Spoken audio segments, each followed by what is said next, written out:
Hello, everyone, and welcome to Full-on, your Fulham Central Football Podcast. I'm your host, Ash Woolford. Joining me today for our United away preview is AJ. How you doing, mate? Yeah, not too bad. This one's a big one for my household, not because anyone in my household actually supports United, but because all of my stepdad and his son do. So it's a bit of an AJ derby. Bringing this one Yeah, on, not to mention our editor Dan. yes, yeah, it's a big one. It's a tight game. I think potentially coming up. If you look over the last 6 and 10 game runs between the two clubs, we're pretty much identical in terms of results. We know Man United have had a bit of an upturn since getting rid of Ruben Amorim, a manager I didn't rate at all, and bringing in Michael Carrick, who I think has done a really good job so far. Even just turning around what looks like to be confidence of certain players. So it's going to be a very difficult game going into this one on Sunday. AJ, we always start with this question, so we'll just crack on with it. What are you expecting lineup wise? Do you think we'll revert back to that five at the back we often see when we play these type of games at home and away? I don't think we will, mostly because of how determined the club seemed to be to get Oscar Bob over the line before the United game, which makes me suspect that he's going to play out wide for us. And I can't see him doing it in a back five situation. Don't get me wrong, he could potentially play as one of those false nines alongside Wilson in the double false nine slash tens that we play when we play a 5-2-3. Is it? Yeah. Uh, it's a strange one. He could play there, but realistically, I see him coming in starting at left wing. If anything, because Kevin's form hasn't been exactly what we want it to be, even after the goal that he scored. So getting Oscar Bob in as soon as possible could really determine how we set up in this game. But equally, as good as United have been in the last few games, changing our philosophy to prevent them from attacking, I don't think is the best way to neutralise them.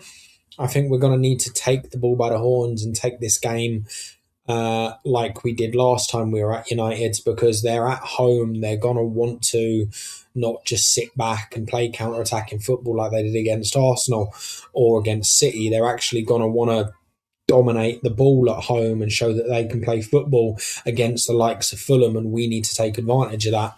So I think we're going to stick to the sort of 4-3-3, 4-2-3-1, and hope to play their game against them. Yeah, I think it's a fair shout. It's really hard to know what we're going to see going into the game on Sunday, especially with the sad news today. Obviously, that Samuel Chukwueze's mum had passed away. Don't quite know where he's going to be mentally on Sunday, if he's going to be sort of prepared to play or not. Hopefully, either way, he's good. It's always really difficult when you're dealing Of with course. personal problems and having to do your day job playing football, especially in an environment like playing away at Old Trafford. We don't know, obviously, about Oscar Bob and whether or not he's going to get through the door on time to play on Sunday. I imagine both of those things will change that. You also have to look at the potential of the AFCON boys still coming back into the game. You know, as we say about Chuck, we talk about Calvin Bassey, because Jorge Cuenca's been brilliant. And I imagine the only way we're sort of going to earmark getting Bassey back in is maybe drop into that free centre back that we often do when we play sort of tight games like this. But who knows? You know, Marco may well say that he needs to have his best players playing in this sort of game, and we've seen Calvin go to Old Trafford and really put in some really good performances over the last couple of seasons. You know, he scored in a couple of those games, Yeah, and he was brilliant he was brilliant in the FA Cup game against them last year at Old Trafford. Um, absolutely. it's a bit of a bit, it's a bit of an odd one looking at this game though, because we have to look at our performances over the last couple of weeks. We were really poor against Brighton last week. We got exceptionally lucky that we had two bits of quality and they both paid off and got away with it. We were really poor against Leeds. We were so lackluster against Leeds, and I think we were starting to pay a bit because of the size of the squad and just the amount of effort they've had to put in order for us to have had this run of games that we've had over the last couple of month and a bit. What do you suspect will be the mood and sort of the energy levels around the camp after last Saturday? Do you think that they'll be a bit annoyed with the performance, or do you think that maybe the victory might have sort of papered over a few cracks that were quite clearly there last week? Well, the performances weren't great over the last couple of weeks, and there's been a clear decline. But equally, with the result against Brighton, you look at it and you go, well, that's only one loss in the last, what, 9, 10 fixtures, which is an incredible run of form. And to take that into United is something that will keep their heads up, especially since there won't be a lot of expectation to win this game based on Michael Carrick's recent run of form.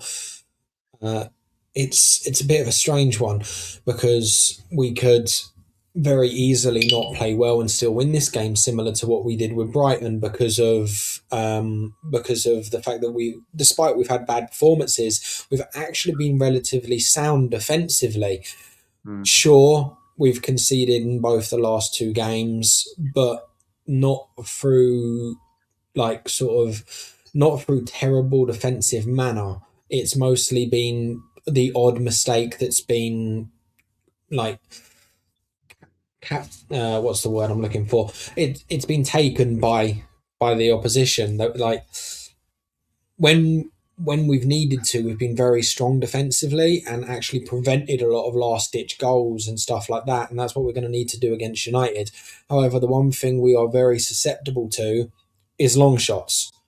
And United are very good at long shots, as evidenced in their last fixture.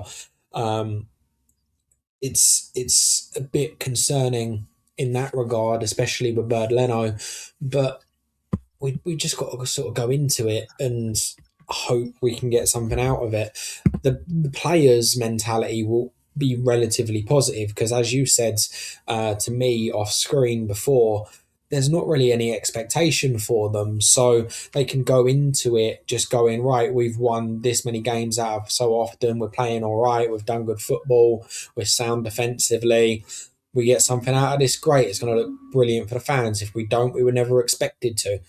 The only thing we can hope for is again that we're either one solid defensively and lose by a slim margin, even if the performance isn't there, or two put in a performance and lose by a slim margin anyway. And if we come out with anything better than either of those results, it's a win.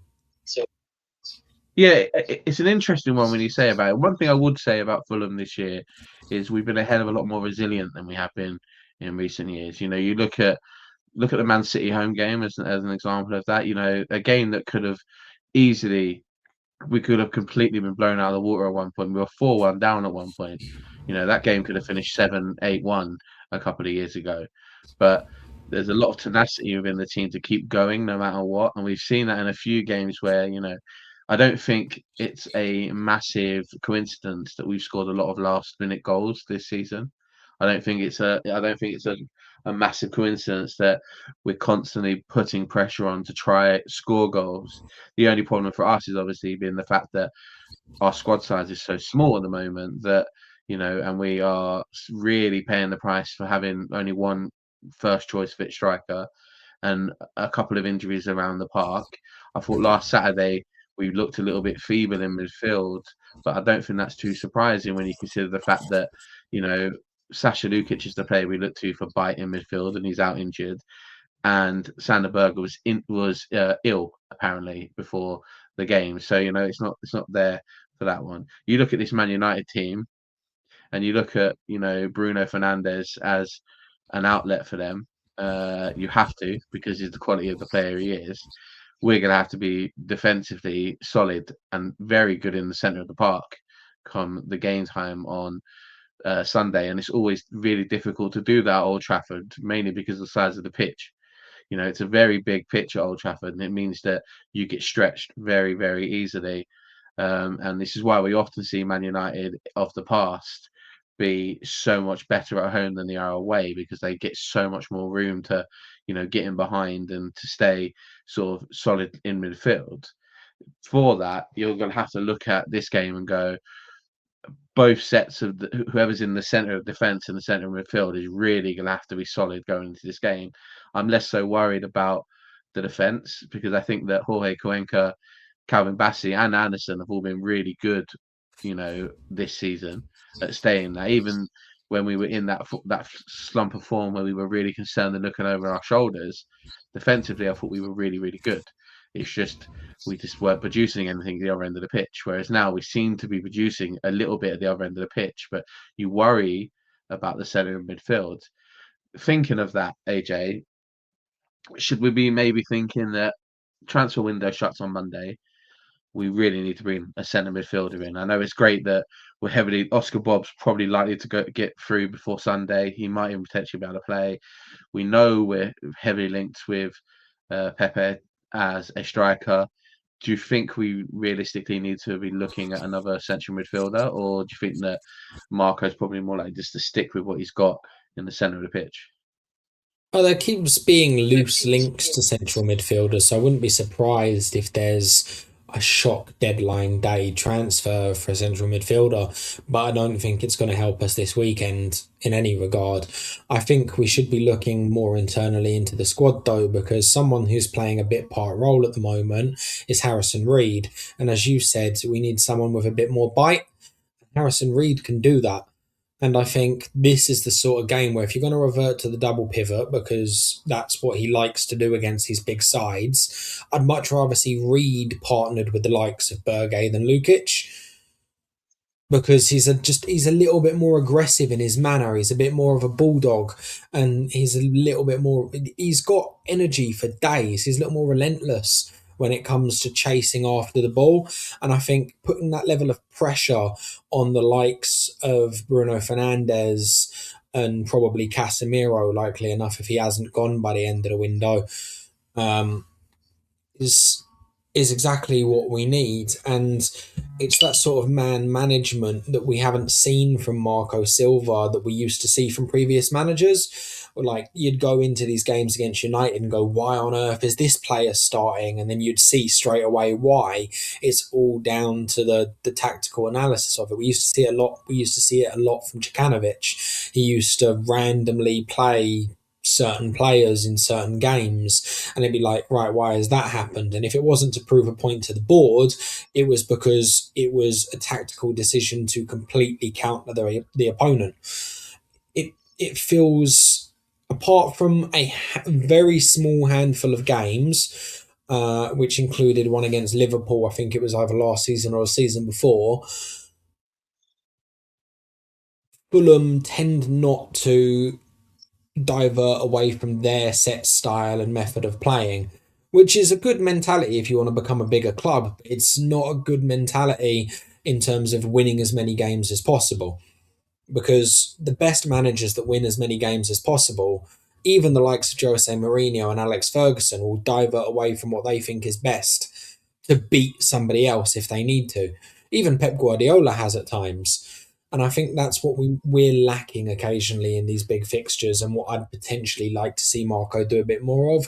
Oh, not that we would do this in this instance, but say we were facing the traditional Manchester United with the likes of Cristiano Ronaldo, playing a right back, right wing alongside the already existing right back to double up. That sort of tactic that we've seen from managers in the past, those sort of things would be good in fixtures like this. Not that I'm saying we need to do that against this current United squad, but playing a player like Harrison Reed with a bit more bulldog, a bit more fight, someone to drive the midfield a bit more, is definitely an option that I'd like to see considered. Yeah, I get what you're saying. I think it makes a lot of sense. I think the only problem for us with that particular problem is literally just it's the size of our squad, and we know that Yeah. Marco Silva loves to utilize players that can play in multiple positions, and we have those all over the park. And bringing Oscar Bob in is a prime example of a player who can play in multiple positions and has played in multiple positions. It does mean that sometimes you struggle to have a bit of flexibility because you have to play a certain way in order to keep that squad fit and healthy. Otherwise, you're sort of struggling in certain positions, and that's what our main issue has been this season. how we find ourselves in seventh place is a bit shocking to some people, really, because the squad has been outperforming itself for ages, and I think it's one of those ones where we have to be honest that we have one of those squads that the sum of its parts is way better than its individuality at certain times, and we've seen that in a lot over the last month, especially while the AFCON boys were away. Um, It'll be interesting to see how we set up and we sort of try and nullify Man United going into this game, because it's going to be particularly difficult because they're going to be full of confidence because they have had two massive results over the last couple of weeks. Not only that, Hmm. they're first in the league if you look at the last six games performance wise, and there's a reason for that, and partly that's because they've now got a manager in place who's not trying to beat them down every single time that they show any form of sort of individuality and a bit of personality. They've got a manager who's trying to encourage them to be, you know, a bit more bulldogish and a bit more, themselves. And I think Michael Carrick's actually a really good choice for them to come in and replace Ruben Amorim for that reason. AJ, we've obviously over the last couple of years we've made a few friends over podcast world, talking with a few people. We have a set of friends at United and Everything Football who have actually sent us a little video in about their view from the United side of this game. So let's have a watch of that before we give Go our on then. players to watch and our scoreline predictions. But let's Kwame from United and Everything Football has sent us a video in to give us the United view of the game and Fulham to see what they think that so far this season. So let's give that a watch. Hi guys, it's nice to hear from you guys from Ful-on once again. It's Man United versus Fulham, this time at Old Trafford. Before I get into the game, you guys are doing awesome this season. You're vying for European places. You're having a good season. I'm sure you guys are actually surprised by how well you've done. But kudos to a lot of guys at your club who are doing bits this season. Harry Wilson, the former Scouser, who is playing all worldy this season. He's playing like he should be in the team of the season. He's causing a lot of havoc. You guys have been on splendid form. I just checked the form table, and since Christmas, it's been Man United, it's been Arsenal, and it's been Fulham in third place as the most informed side in the Premier League. So you guys are having a very, very good season. You've added some good players. Chukwueze, the Nigerian trio, are having a good time. Chukwueze, Kelvin Bassi, and Iwobi, they are doing bits for you. And yeah, it's been good. You've chalked some big victories recently against Chelsea, big results against Liverpool. I think you drew with them in the last minute. And in the last game, you beat a Brighton side that Manchester United struggles to beat. But to the game, there's a new wind blowing at Old Trafford. We have come through our issues with our former coach, and Carrick is at the wheel. And he's doing bits so far. He's won some big games against City and against Arsenal. It's it's a game that we expected to win. It's Man United versus Fulham. We expected to. You guys have only won at Old Trafford twice since 1963. But last season you chalked a big one over us in the FA Cup when you won on penalties. So you would feel a little bit confident that you can pull off an upset. But like I said, there's a new wind blowing at Old Trafford. We expect to win. Manchester United should win against Fulham. Yeah, I'll probably go a 2-1 win. 2-1 win because Marco Silva's teams are very, very hard to beat. You're in inform, and it's not going to be an easy game. But I still expect Man United to win 2-1. There you go. So AJ, it was obviously nice to hear from Kwame from United and Everything Football, giving us his view of the game. He thinks United are gonna probably sneak a 2-1 victory in this game. It's really good because we know those guys are usually really confident in their results guessing for United games. So to see them being quite low scoring as a 2-1 means that they are expecting a hard game this weekend. Looking at it, we'll finish this one like we always do, where we look at players to watch on both teams and give a scoreline prediction. AJ, do you want to share players to watch from both teams from your point of view and give us a scoreline prediction going in? Ooh, probably too early to say it, but I'm going to say Oscar Bob is a player to watch.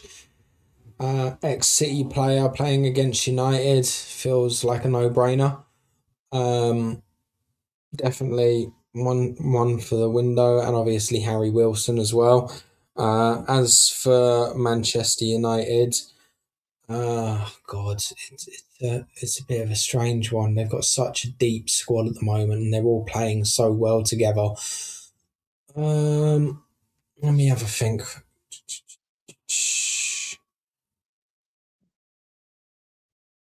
Ahmad Diallo, maybe. I think he's been in good form. It's likely he gets a goal against us.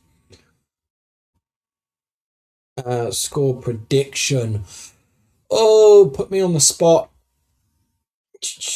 I'm going to go for a 2-2. Give me the Desmond.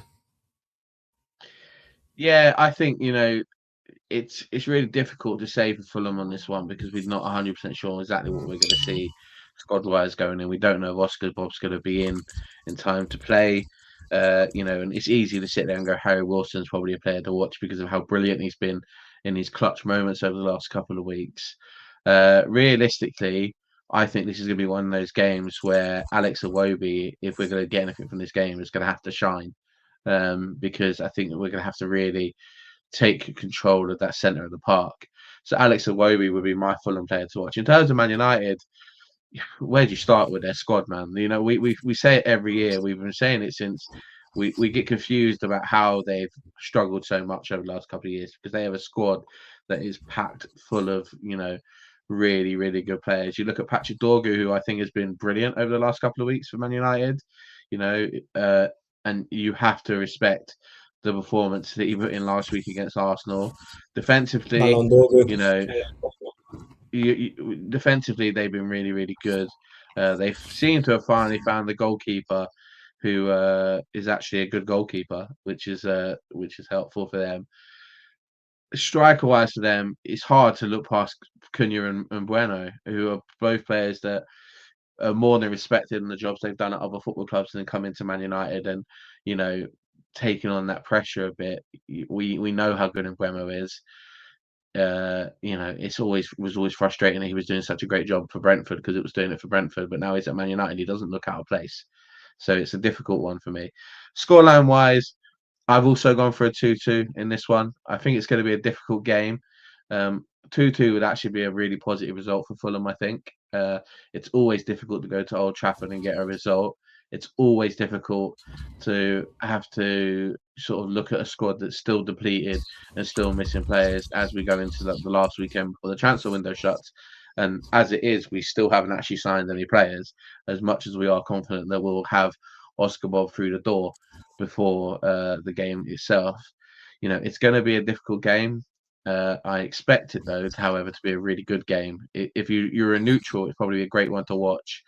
For a Fulham fan, it's probably going to be really nerve-wracking. So it'll be one of those games, won't it? AJ, thanks very much for joining me on this one. Thanks very much for the guys over at United Everything Football for sending us over a video to join in about this one. I was also on their podcast via video this week, giving my view on United and Fulham through that. If you're a United fan watching this and you don't follow them, go give them a follow. They are really good guys and they do really good job covering your football club.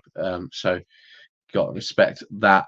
In terms of this game, though, let's hope Fulham can come away with a result. And when we sit down to do the match report early next week, we are all at least happy with the performance we have seen. Next week is a big one, obviously. We have the transfer deadline day on Monday. I believe it's Monday. It's going to be a difficult one. We are probably going to be recording our Man United review on Tuesday to come out Wednesday, because we're going to want to cover whatever may happen in the end of that transfer window as well. Depending on how mental Monday night is, or how mental this game is, we may well do 2 episodes. Who knows? But we shall see. Anyway, thanks very much for joining us. We'll see you all next week, and hopefully Fulham can come away with a good result. Not much more to say other than come on, you Whites.